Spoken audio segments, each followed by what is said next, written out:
اعوذ باللہ من الشیطان الرجیم بسم اللہ الرحمن الرحیم۔ سورہ آل عمران کی ایک آیت پڑھ رہا ہوں، آیت نمبر 19۔ ان الدین عند اللہ الاسلام، دین اللہ کے نزدیک صرف اسلام ہے۔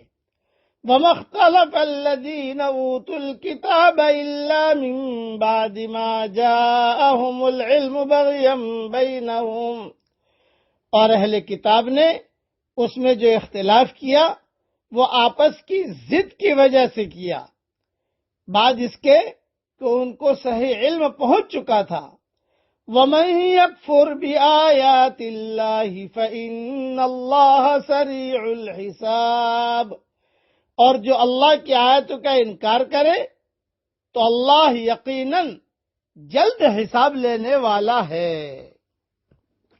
تشریح سن لیجئے۔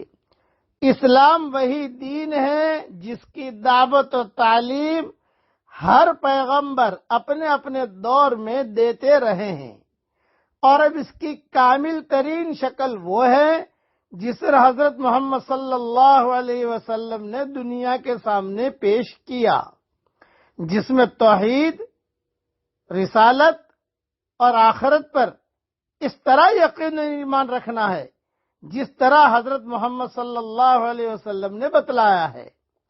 اب محض یہ عقیدہ رکھ لینا کہ اللہ ایک ہے یا کچھ اچھا عمل کر لینا، یہ اسلام نہیں، نہ اس سے نجات آخرت ہی ملے گی۔ ایمان اور اسلام اور دین یہ ہے کہ اللہ کو ایک مانا جائے اور صرف اسی ایک معبود کی عبادت کی جائے، محمد رسول اللہ صلی اللہ علیہ وسلم سمیت تمام انبیاء پر ایمان لایا جائے، اور حضرت محمد صلی اللہ علیہ وسلم کی ذات پر رسالت کا خاتمہ تسلیم کیا جائے، اور ایمانیات کے ساتھ ساتھ وہ عقائد اور اعمال اختیار کیے جائیں جو قرآن میں یا حدیث میں رسول اللہ صلی اللہ علیہ وسلم نے بیان کیے گئے ہیں۔ اب اس دین اسلام کے سوا کوئی اور دین عند اللہ قبول نہیں ہوگا۔ اللہ تعالیٰ فرماتے ہیں دوسری جگہ، وَمَن يَبْتَغِ غَيْرَ الْإِسْلَامِ دِينًا فَلَن يُقْبَلَ مِنْهُ وَهُوَ فِي الْآخِرَةِ مِنَ الْخَاسِرِينَ۔ اسلام کے علاوہ کوئی آدمی اگر چلنا چاہے گا، دوسرے دین پر چلنا چاہے گا تو قبول نہیں کیا جائے گا، آخرت کے اندر وہ خاسرین میں سے ہوگا۔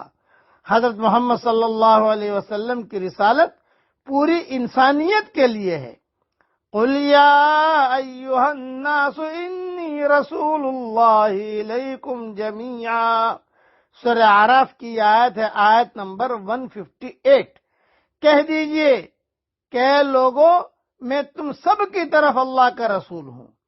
تیسری جگہ فرماتے ہیں، تبارک الذی نزل الفرقان علی عبدہ لیکون للعالمین نذیرا۔ سورہ فرقان کی آیت ہے، آیت نمبر 1۔ برکتوں والی ہے وہ ذات جس نے اپنے بندے پر فرقان نازل کیا تاکہ وہ جہانوں کا ڈرانے والا ہو۔ حدیث میں ہے، حضرت محمد صلی اللہ علیہ وسلم نے فرمایا، قسم ہے اس ذات کی جس کے ہاتھ میں میری جان ہے، جو یہودی یا نصرانی مجھ پر ایمان لائے بغیر فوت ہو گیا وہ جہنمی ہے۔ صحیح مسلم میں یہ حدیث ہے۔ مزید یہ بھی فرمایا، بعثت الی الاحمر والاسود، میں لال اور کالے کی طرف یعنی احمر اور اسود کی طرف یعنی تمام انسانوں کے لیے نبی بنا کر بھیجا گیا ہوں۔